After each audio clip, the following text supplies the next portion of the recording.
Hello, my dear viewers. I'm Olga Demchuk, a researcher of the inner world of the personality. Today, I have brought a challenging topic, so I will be moving through it slowly and thoughtfully. The topic is about addictions, compulsive behavior, and ritualistic behavior. These are all things we want to hide and conceal from ourselves.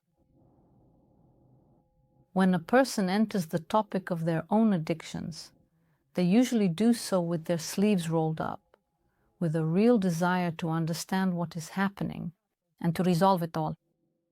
And anyone who has tried to cope with their own addictions or those of loved ones understands just how difficult this is.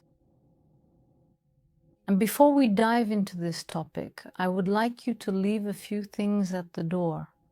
What things?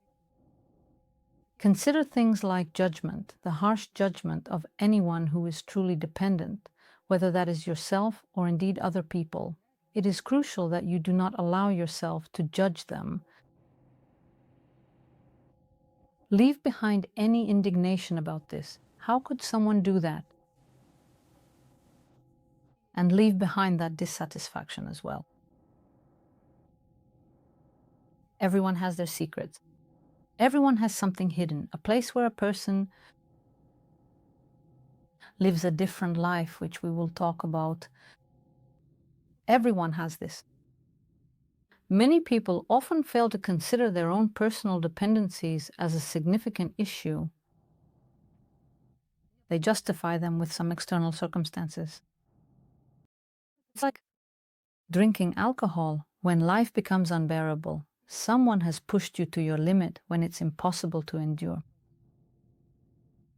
And a person deliberately conceals this significant issue from their own awareness precisely because they feel profound indignation regarding this very matter.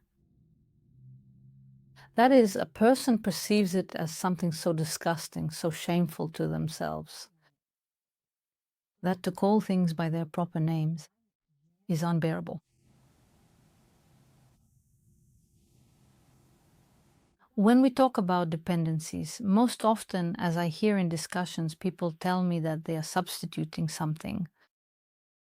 When I first started studying psychology, I thought so too. But later, when I found the courage to face what I was feeling and the courage to explore what was happening with my clients, I saw that these are somewhat different processes. Yes, at some point, sometimes many, many years ago, a person undoubtedly found themselves in an unbearable situation. Let's look at an example. For instance, someone has lost a loved one, or a loved one has ended a relationship. A parent, a child, a spouse, a friend, or perhaps someone has passed away. And if this person was very important, the individual begins to spiral downward.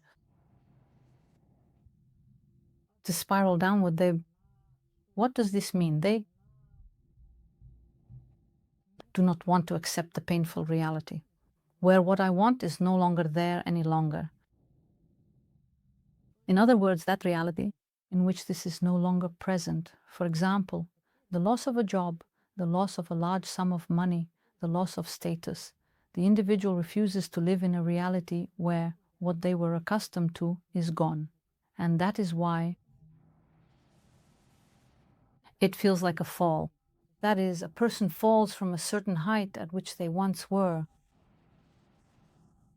And in order to, this fall is accompanied by pain, a sense of inadequacy, anger, and so on. In order not to be torn apart by this from within, a person invents supports for themselves. For example, at the moment when they were feeling bad, they tried drinking, and alcohol relieved that tension. Alcohol switched off the reality in which this had happened. When a person started watching TV series, they realized that they could escape into a space where the reality that doesn't suit them doesn't exist. They live entirely in that reality together with the characters. Their mind is occupied with processing someone else's storyline, and they leave the plot of their own life alone. Or, for example, a person made a purchase, and at the moment when they were choosing what to buy, Their mind was also occupied with that choice rather than with what was actually happening to them. Or a person started working a lot, piling on more and more work-related problems and responsibilities. And this also helped them avoid being in the reality where they lack what they desire. Our deeply ingrained dependencies and established rituals are metaphorically quite akin to signing a binding contract with the very devil himself when we receive a temporary escape for which we later have to pay a very high price. And so, in that moment of fleeing from an unbearable reality, a person's dependency helped them cope with it. But that moment has passed. It is already in the past. Sometimes a year ago, sometimes even 10 years ago. But this legacy, this dependency remains. That is why, if we are analyzing reality, we cannot say that this dependency is still replacing a loss. It was a replacement back then. But now it no longer is. Now this dependency exists on its own. Many people treat dependency far too lightly, really, often. Some even mock them and call people weak, yet at the same time, they fail to notice their own dependencies. And because of this unserious attitude makes it very difficult to do anything with them. If it's just nonsense, then why pay any attention to it? When we set out to work with our dependencies, we need to understand that we are entering a battle with a dinosaur, such a gigantic dinosaur, compared to which we are very small. Why is that? Because dependency, ritualistic and compulsive behavior is often highly and deeply emotionally charged. We truly need to understand its inherent strength to accurately assess our own personal abilities and effectively develop the right strategy. We need to remember, sometimes I come across videos online where a mother tries to take a phone away from her teenage child, and the phone is in her hands, while the teenager is having a meltdown right in front of her, demanding that she give the phone back. In other words, by losing that phone, the teenager loses a certain status. After all, when they're on social media, they can feel like anyone they want to be. They can hide behind any persona. They can write as if they're a confident, adult. So, the phone and social media are exactly the spaces where we escape from an unbearable inner reality. There we can be anyone we want to be. And no one can really check who we are in reality. With the help of social media, we can temporarily, for a few minutes and through deception, assume any status we want. In the same way, all other addictions are about gaining a certain status. For example, when we watch a TV series, we might get indignant about a character's behavior, forgetting that we behave in exactly the same way ourselves.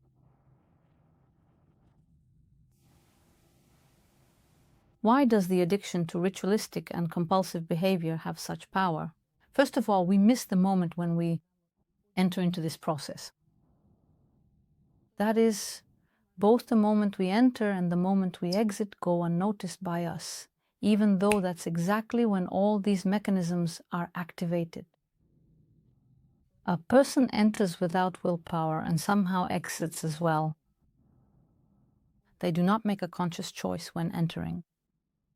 They feel a certain calling. It's like entering a place where all my sorrows are soothed. There I can exist without my real self. There I am present without my body. More precisely, the addiction uses my body. The addiction enters my body and quenches its thirst through my body. This tantrum of a child whose mother has taken away their phone is the same kind of tantrum we create within ourselves. And any addiction, any ritualistic or compulsive behavior is not taken seriously until we make the decision to stop doing it. I will not do this. After all, addiction can be not only to computer games, social networks, alcohol, tobacco, or shopping, it can also be to another person. Another person can also become this obsession. And even after we have firmly decided not to make a call or send a written message to this particular person, we profoundly realize that something deep inside us still seems to push us to do it, and consequently, we can no longer fully control our own personal behavior. It's as if something is forcing us. Any addiction is like that. A psycho-emotional dominant in the personality. It is charged, and a person feels hunger, but it's a hunger that cannot be satisfied. It's like a mouth that eats, but the stomach attached to the mouth never gets full. Or rather, there is no stomach to be filled, there is only the mouth. And people who suffer from eating disorders will understand me now better than anyone. When you eat and eat, you feel your stomach is bursting, but the hunger is not satisfied. The hunger still remains, as if you are still hungry. A person might even go and make themselves vomit just to eat again. If you ask someone who is trying to satisfy their hunger in their addiction whether they are happy, the answer is not always yes. They are more likely obsessed. They don't understand what they are doing at that moment. And if we intrude on another person's addiction and try to say, stop watching the series, you have to get up early tomorrow, we might encounter aggression.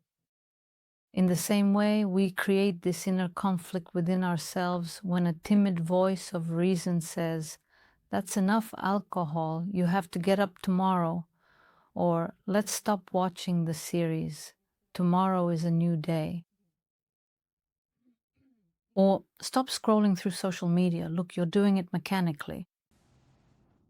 In other words, this timid voice doesn't appear because the person doesn't call things by their proper names, doesn't call an addiction what it is, an addiction. That is, when we don't have this judgment, which I asked you to leave at the door, when there is no self-hatred or hatred toward the person with the addiction, then we have the opportunity to define the problem and understand that this problem is rooted in our very being, and we won't be able to get rid of it just by following a single piece of advice. It requires investigation, it requires attention. This is that running away from the unbearable. This is clearly visible when watching certain movies, when a person sees something and simply cannot bear it. In exactly the same way, a person lives with themselves, and then there is some kind of outburst, some emotions that they cannot tolerate, and they escape, for example, into their phone or to get something to eat, or they distract themselves with something else. In other words, it's as if a person wants, at all costs, to avoid meeting themselves.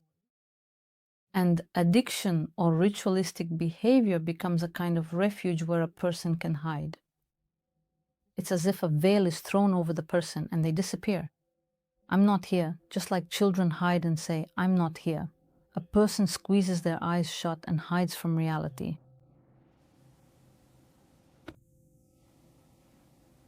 When you observe yourself, though that's harder, try observing others. For example, when a person is on their phone and you try to talk to them, but they're absent from reality. They're not present in reality, they're not present in the interaction. It's as if the person has disappeared.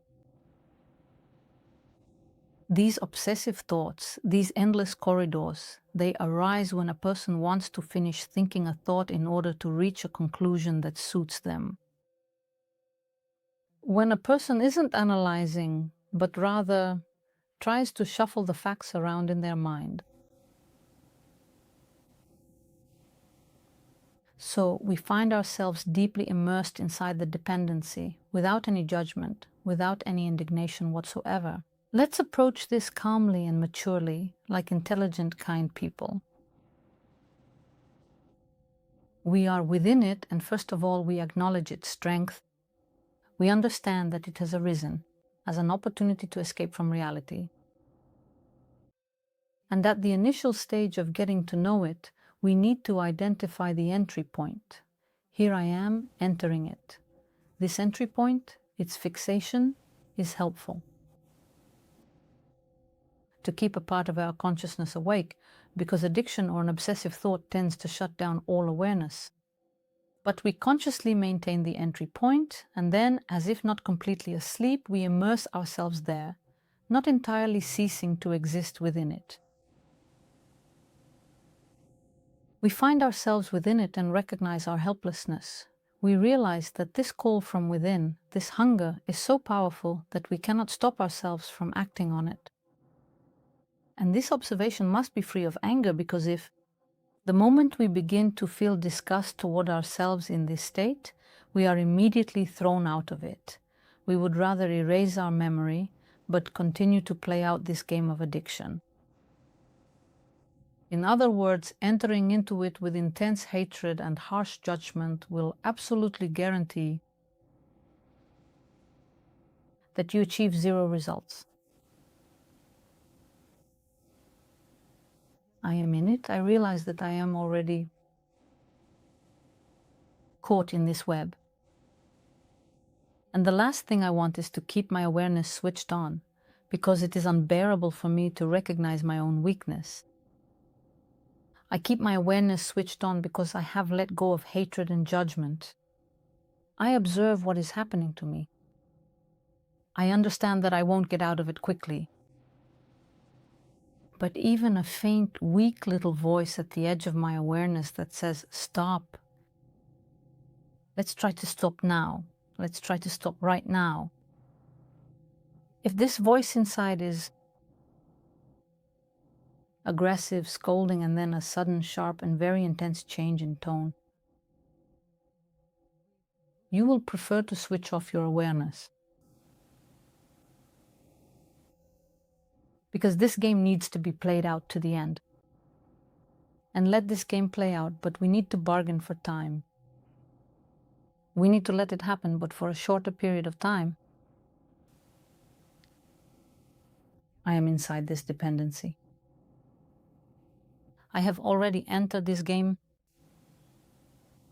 I watch myself in this with kind eyes. And I understand that I can only slightly reduce the time I dedicate to that location. It's like obsessive thoughts about someone.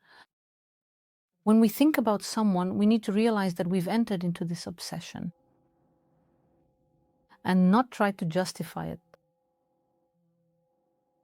by someone else's behavior or by circumstances. We need to understand that we are caught in obsessive thinking about the same thing over and over. We need to call things by their proper names. This is madness. To realize that you are not quite yourself. In this obsessive thinking and dependency, there is always a remarkable sign. It is the loss of a sense of time. You don't realize how much time is passing.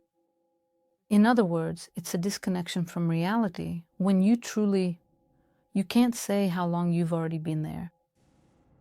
Or when you come to your senses, you look at the clock and realize that a lot of time has passed. Or only a little time has passed, but it feels as if a lot of time has gone by. And then there is this calm, kind voice that says, you are in a state of madness right now. You've been caught. Because we are like that teenager who is asking their mother. They demand that their mother give back the phone. We will be nurturing this voice with all sorts of rationalizations, with incredible theories that confirm that I really need this, that it's absolutely essential for me. And this very moment, the inability to justify this action, to call it by its true name, and most importantly, not to judge yourself for it. When you do this, it helps us reduce its power, because this dependency, once hidden, becomes visible. These obsessive thoughts where we catch other people in our minds and get thrown off, this too is obsession. This is madness. But when we call things by their proper names, it comes out of the unconscious and becomes defined. We understand its size, its shape, and its essence.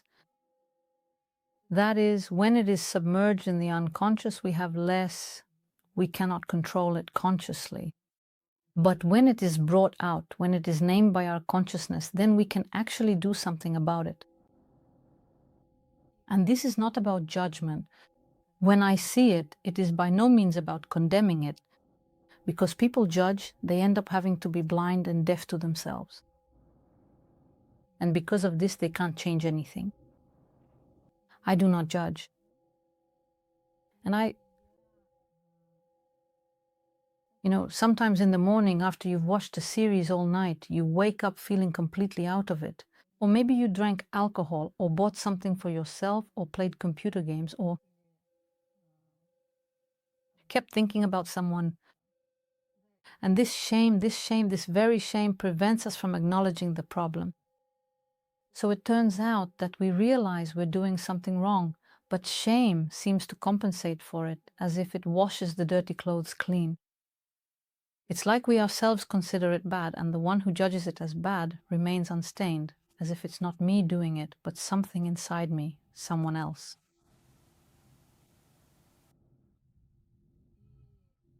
Those individuals who frequently judge others, who constantly lecture, who truly think that other people are weaklings. If I were allowed into their minds, I would find a lot there. It's not worth paying attention to such people. People like to dominate, yet they do not recognize their own faults. You shouldn't become that kind of person toward yourself. In addiction, a person becomes a slave. They can no longer choose. A slave is someone who has no freedom of choice. In addiction, a person has no right to choose.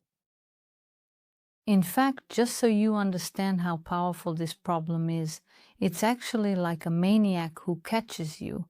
He locks the victim in his basement and feels unlimited power. There is always a certain sadistic pleasure in addiction. Sadistic pleasure. Over this captivity, you will do as I say.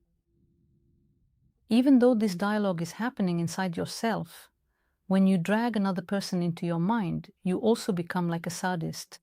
You lock them up inside your own mind and torment them however you want. If you actually start kidnapping people, the police will start looking for you.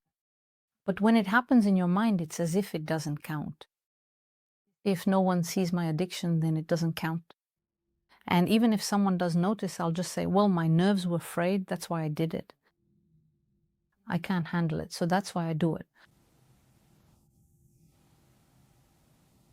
And if we start to understand, it's that sadistic pleasure of having complete power over someone in addiction, where nothing else matters. Consequences don't matter. I don't care. I'll keep doing it. Not even caring about what will happen tomorrow. You see, when I worry about tomorrow and think about the future, I feel weak. I take that into account, but if I reject that, then that's it. Nothing can stop me then. That feeling of invincibility, that sense of total power, that hunger, this is what I want.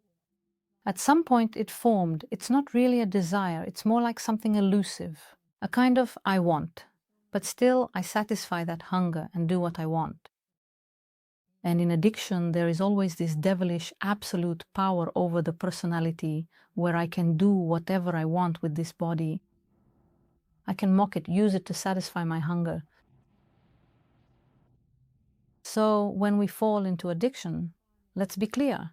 We enter into addiction, but we don't lose ourselves. We call things by their proper names, and we don't lose our minds. We find ourselves there, leaving at least a thin stream of reason and calling ourselves back. We call ourselves kindly. Let's go back to the world, let's go back to life. And if the stress was really strong and it is fresh, then you must not lose this voice, mine, to find the way back. Because it is very easy to become addicted, but difficult to get out. You can get there in a second, but it takes years to get out because a dominant has formed that requires satisfying hunger. Write down your impressions. Write a report from your addictions. You don't have to name them to avoid being looked at publicly, but try adding them. My story is based on my observations. As I say, let's be teachers for each other. And you can see how interesting it is to read other people's comments. There is a smart audience on this channel. And we help each other. This is what giving is about. And please leave your hearts or plus signs to support my channel. Subscribe if you haven't already. We'll talk about all this in detail in my favorite project, The School of Humanity, which will take place. We will also be talking about these dominant traits, about this animalistic behavior where our human essence is trampled upon. We will discuss how intense the emotions of the beast can be and how destructive they are for a person. And we will talk about how to learn to perceive and think about this world and about ourselves in a truly human way. So become kinder and wiser. Take good care of yourself, and I'll see you very soon.